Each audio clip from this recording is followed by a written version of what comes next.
കാശിനാഥൻ ഭാഗം 72. രചന അവതരണം ദിവ്യരാജ്. നിറഞ്ഞ സദസ്സിനെ സാക്ഷിയാക്കി കത്തിച്ചുവച്ച നിലവിളക്കിന് മുൻപിൽ നന്ദൻ ഗായത്രിയുടെ കഴുത്തിൽ താലി ചാർത്തി. കൊട്ടും കുരവയുടെയും അകമ്പടിയോടെ എല്ലാവരും പുഷ്പങ്ങളെറിഞ്ഞ് ദമ്പതികളെ ആശീർവദിച്ചു. ഒരു മൂലയ്ക്ക് ഒക്കെ കണ്ടുനിന്ന ഗൗരിയുടെ കണ്ണുകൾ സിയാന്റെ ഓർമ്മയിൽ ഈറനായി. "അതെ ഗൗരിക്കുട്ടിയെ, നീയൊന്ന് ഇഷ്ടം പറയാൻ കാത്തിരിക്കുവാ ഞാൻ. തൊട്ടടുത്ത നിമിഷം ഒരു മിന്നുകെട്ടി ഞാനങ്ങ് കൊണ്ടുപോകും. എൻ്റെ വീട്ടുകാർക്ക് നമ്മുടെ കാര്യത്തിൽ ഒരെതിർപ്പും ഉണ്ടാവത്തില്ല. ജാതിയും മതവും ഒന്നും നോക്കാതെ എൻ്റെ അമ്മച്ചി കുരിശു വരച്ച് നിന്നെ കൈ പിടിച്ച് കയറ്റിക്കോളും. ആളും ആരവവും ഒന്നും വേണ്ട. മിന്നൊരുക്കാൻ ഇത്തിരി പൊന്നിൻ്റെ മാത്രം ചിലവ്, അത് മതി." ആ ശബ്ദം കാതുകളിൽ പതിച്ചതേ ഹൃദയഭാരം ഏറി ശ്വാസം മുട്ടി അവൾക്ക്. അവിടെ നിന്നാൽ പൊട്ടിക്കരയുമെന്ന് തോന്നിയിട്ടാണ് കൂടി നിന്ന ആൾക്കാരെ വകഞ്ഞു മാറ്റി പുറത്തേക്ക് ഓടിയിറങ്ങിയത്. പുറത്ത് വാഷ്റൂമിനടുത്തുള്ള ആളൊഴിഞ്ഞ മൂലയ്ക്ക് ചുമരിൽ മുഖമമർത്തി പൊട്ടിക്കരഞ്ഞവൾ. ഏങ്ങലടികളും കരച്ചിൽ ചീളുകളും നിയന്ത്രണമില്ലാതെ ഉയർന്നിരുന്നു. തോളിൽ ആരുടെയോ കരസ്പർശം അറിയവേ ഞെട്ടലോടെ മുഖമുയർത്തി നോക്കി. പെട്ടെന്ന് കണ്ണുകൾ തുടച്ചുകൊണ്ട് തിരിഞ്ഞു നോക്കുമ്പോൾ തൊട്ടു മുന്നിൽ സെന്തിലിനെ കണ്ടു.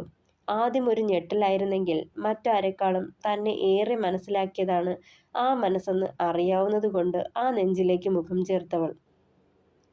പെട്ടെന്ന് ഒന്ന് വിറച്ചു സെന്തിൽ. ഒരിക്കലും അവളിൽ നിന്ന് ഇങ്ങനൊരു പ്രവൃത്തി അവൻ പ്രതീക്ഷിച്ചിരുന്നില്ല. ആ നേരം ഗൗരിക്ക് ചായാനൊരു നെഞ്ച് അത്രയും അത്യാവശ്യമായിരുന്നു. തൻ്റെ ദുഃഖങ്ങൾ ഇറക്കി വയ്ക്കാനൊരിടം, അതും തന്നെ ഏറെ മനസ്സിലാക്കുന്ന ഒരാളാകുമ്പോൾ അത്രയും ആശ്വാസം തോന്നിയവൾക്ക്. "എനിക്ക് പറ്റണില്ല, എൻ്റെ കുഞ്ഞുഞ്ഞിനെ ഓർത്തു പോയി. ഇതുപോലൊരു ദിവസത്തിനായി ഒത്തിരി കൊതിച്ചതാ. ഉള്ളിലെ പ്രണയം തുറന്നു പറയാതെ ഞാനാ ആ പാവത്തെ വട്ട് കളിപ്പിച്ച് പിന്നാലെ നടന്ന് കെഞ്ചിയിട്ട് പോലും പറയാൻ മുതിർന്നില്ല. അതാവും ഞാൻ എൻ്റെ പ്രണയം തുറന്നു പറയാൻ ആഗ്രഹിച്ച ആ നിമിഷം തന്നെ എൻ്റെ കൺമുന്നിൽ വച്ച്." പറഞ്ഞു പൂർത്തിയാക്കാനാവാതെ വിതുമ്പിയവൾ. ആ ഒരു നിമിഷം സ്തംഭിച്ച അവസ്ഥയിൽ നിന്നവൻ പുറത്തേക്ക് വന്നു. അവളെ ചേർത്ത് പിടിക്കാൻ കൈയുയർത്തിയെങ്കിലും ഒന്ന് പതറി. ഗൗരിയുടെ കൈകൾ അവൻ്റെ ഷർട്ടിൽ അമർന്നതിനനുസരിച്ച് അവളുടെ കണ്ണുനീർ തുള്ളികൾ അവൻ്റെ നെഞ്ചിൽ നനവ് തീർത്തു. ഇനിയും വയ്യെന്ന പോലെ ഇരു കൈയാലെയും ചേർത്ത് പിടിച്ചു സെന്തിൽ അവളെ.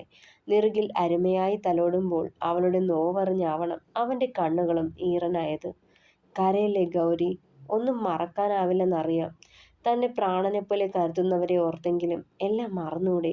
പുതിയൊരു ജീവിതം അത്ര വേഗം സാധ്യമാവില്ലെന്നറിയാം. എങ്കിലും ശ്രമിച്ചൂടെടോ? ഈ ജന്മം കുഞ്ഞുഞ്ഞിനെ മറക്കാനാവില്ല എന്നറിയാം. എങ്കിലും തന്നെ പ്രാണനെപ്പോലെ സ്നേഹിക്കാൻ എനിക്കാവും. ആ മനസ്സിൽ എനിക്കും ഒരിടം തന്നൂടെ?"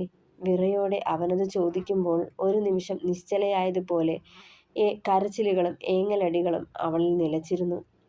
ഞെട്ടലോടെ അവനെ മുഖമുയർത്തി നോക്കി ഗൗരി. ആ മനസ്സ് മുഴുവൻ തന്നോടുള്ള പ്രണയമാണെന്ന് അറിയാവുന്നത് സത്യമാണ്. എങ്കിലും ഇതേവരെ പറയാതെ മറച്ചുവെച്ചത് തുറന്നു പറഞ്ഞപ്പോഴുള്ള ഒരു നടുക്കം. അരുതാത്തത് കേട്ടതുപോലെ ഒരു നിമിഷം അവനിൽ നിന്ന് അകന്നു മാറി കണ്ണുകൾ അമർത്തി തുടച്ചുകൊണ്ട് തിരിഞ്ഞു നടക്കാൻ തുടങ്ങിയതും സെന്തിൽ അവളുടെ കൈത്തിണ്ടയിൽ പിടിച്ച് അവനിലേക്ക് ചേർത്തിരുന്നു. "എന്നും താൻ കുഞ്ഞുഞ്ഞിനെ ഓർത്ത് ജീവിതം കളയോ? ഇല്ലല്ലോ. എന്നായാലും തനിക്കൊരു കൂട്ട് വേണം. ഇത്തിരി സമയം എടുത്തിട്ടായാലും ഇന്നത്തെ ഈ അവസ്ഥയിൽ തനിക്കൊരു മോചനം വേണ്ടേ? അന്ന് ഞാനും കൂടിക്കോട്ടെ തൻ്റെ ജീവിതത്തിലേക്ക്?" കേഴുന്ന പോലെ അവൻ്റെ ചോദ്യത്തിന് മറുപടിയില്ലാതെ നിന്നു ഗൗരി. അറിയാം സിയാനെ ഒരിക്കലും മറക്കാൻ കഴിയില്ലെന്ന്. അതറിഞ്ഞുകൊണ്ട് തന്നാ ചോദിക്കുന്നേ. "ഒരവസരം തന്നൂടെ എനിക്ക്? മനസ്സിൻ്റെ ഒരു കോണിൽ സിയാൻ ഇരുന്നോട്ടെ, മറുകോണിൽ ഒരിത്തിരി സ്ഥലം എനിക്കായി തന്നാൽ മതി. അതിനുവേണ്ടി എത്ര നാൾ വേണേലും ഞാൻ കാത്തിരുന്നോളാം. എന്നാലും നോ എന്ന് പറയല്ലേ. അത്രയും ഇഷ്ടാ. എത്രയായാലും തന്നെ ഒത്തിരി മനസ്സിലാക്കിയവനല്ലേ ഞാൻ.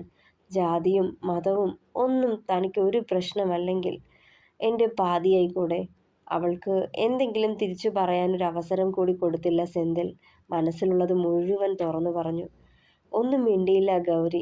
നേരെ മുന്നോട്ട് നടന്നു. വാഷ്റൂമിൽ കയറി കതകടച്ച് അതിനുള്ളിലെ ചുമരിൽ കണ്ണുകളടച്ച് ചാരി നിന്നവൾ. സെന്തിലിൻ്റെ മുഖം ഓർക്കവേ സിയാനെ തന്നെയാണ് കാണാൻ കഴിഞ്ഞത് അവൾക്ക്.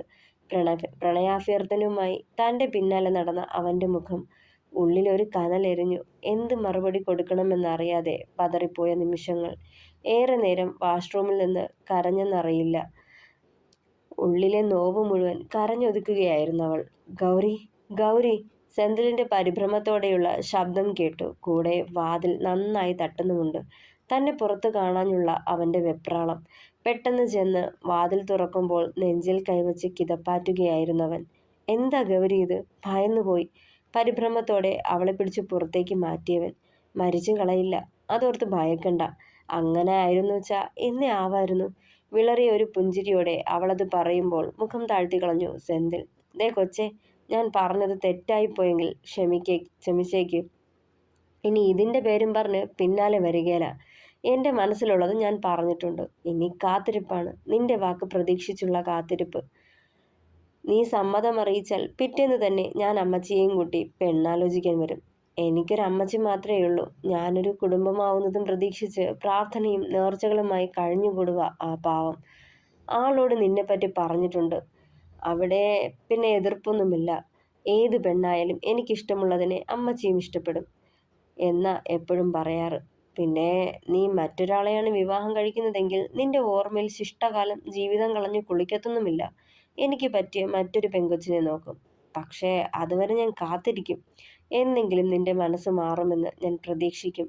അവന്റെ വാക്കുകൾ കേട്ടതെ ഒരു വേള സിയാൻ വന്നു നിന്ന് പറയുന്നത് പോലെ തോന്നി അവൾക്ക്. മറുപടി ഒന്നും പറഞ്ഞില്ല. സാരി തലപ്പാൽ മുഖം അമർത്തിയൊടച്ചുകൊണ്ട് ഹാളിലേക്ക് നടന്നവൾ. ഇന്നല്ലെങ്കിൽ നാളെ അവൾ തന്റെ പ്രണയം തിരിച്ചറിയുമെന്ന പ്രതീക്ഷയിൽ സെന്തിലിന്റെ ചുണ്ടുകളിലും പുഞ്ചിരി വിടർന്നു.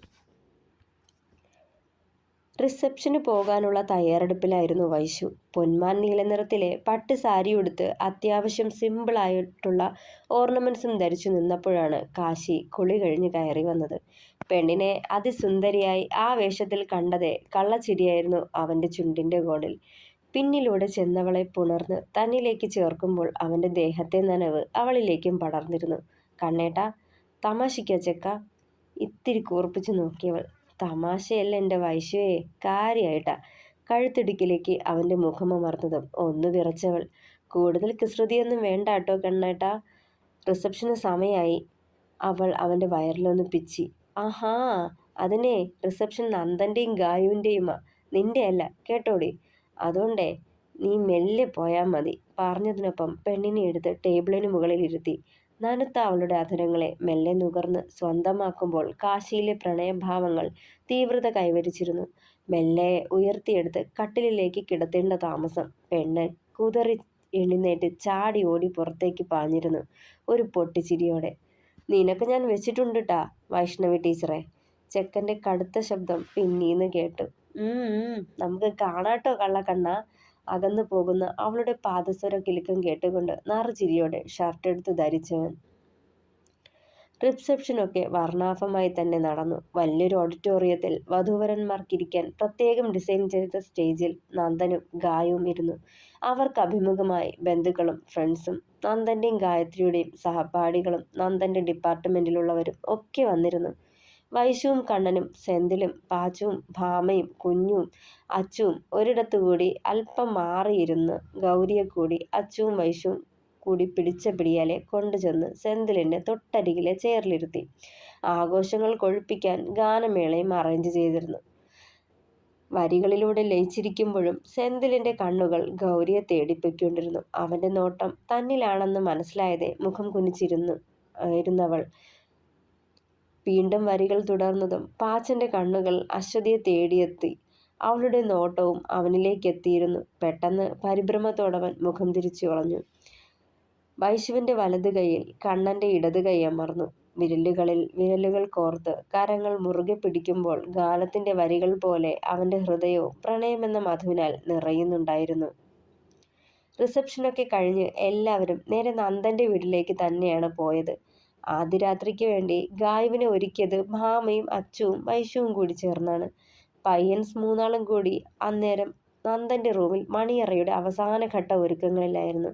എടാ സെന്തി, ഇതൊക്കെ കാണുമ്പോൾ എനിക്ക് അസൂയ തോന്നാടാ, അസൂയ. താലത്തിലിരുന്ന മുല്ലപ്പൂ എടുത്ത് ബെഡിലേക്ക് വിതറവേ കണ്ണൻ ശോകം നടിച്ചു. അതെന്താടാ കണ്ണ? അവൻ ആക്കിയ പോലൊന്ന് നോക്കി. ശോ, എൻ്റെ ആദ്യ രാത്രി ഇത്രയും കളർഫുൾ ആക്കാനൊന്നും പറ്റിയില്ലടാ. ഇതേപോലെ മുല്ലപ്പൂവും തോരണവും ഒന്നുമില്ലായിരുന്നേ. അതാ എളിയോടെ പറഞ്ഞതും പാച്ചൻ അവനെ ഒന്ന് ഇരുത്തി നോക്കി. ഒന്നുമില്ലായിരുന്നിട്ടും കൂടി നീ അവളുടെ പല്ലും നഖവും മാത്രമാണ് ബാക്കി വെച്ചത്. അതുകൂടി ഉണ്ടായിരുന്നേലോ. ശിവനേ, ഞങ്ങളുടെ വൈശു. പാച്ചൻ നെഞ്ചിൽ കൈവച്ചതും തെണ്ടി പില്ലോ എടുത്ത് അവനെ നേർക്ക് എറിഞ്ഞിരുന്നു കണ്ണൻ. നീ നോക്കിക്കോടാ, നിന്റെ ആദ്യരാത്രിയിൽ ഈ മുല്ലപ്പൂ ഒന്നും ആയിരിക്കില്ല. കാശി അവനെ നോക്കി കണ്ണുരുട്ടി. അല്ലേലും മുല്ലപ്പൂവൊക്കെ പഴയ ഫാഷനാ, എനിക്ക് റോസാപ്പൂവ് മതി. നഖം കടിച്ചു പിടിച്ച് നാണം വരുത്തി പാച്ചൻ. അയ്യ, റോസാപ്പൂവ് നല്ല ഒന്നാം തരം നായ്ക്കുരണത്തിന്റെ പൊടി വിതറുമടാ ഞാൻ. നീയും നിന്റെ മറ്റവളും കൂടി മാന്തി മാന്തി നേരം വെളുപ്പിക്കും. കാശിയുടെ പറച്ചില് കേട്ടത് സെന്തിലിനും ചിരി പൊട്ടി. കൂടുതൽ കിണിക്കല്ലേ നീ? നാളെ അവൻ എന്നോട് ചെയ്യുന്നത് മറ്റന്നാൾ ഞങ്ങളെല്ലാം കൂടി നിനക്കിട്ടും പണിയും. പാച്ചൻ അവനെ ഒന്ന് ഇരുത്തി നോക്കി. പിന്നെ മണിയറ ഒരുക്കാനെന്നും പറഞ്ഞ് ഒറ്റൊരുത്തനെ അവിടേക്ക് അടുപ്പിച്ചിട്ട് വേണ്ടേ? സെന്തിൽ വിട്ടുകൊടുത്തില്ല.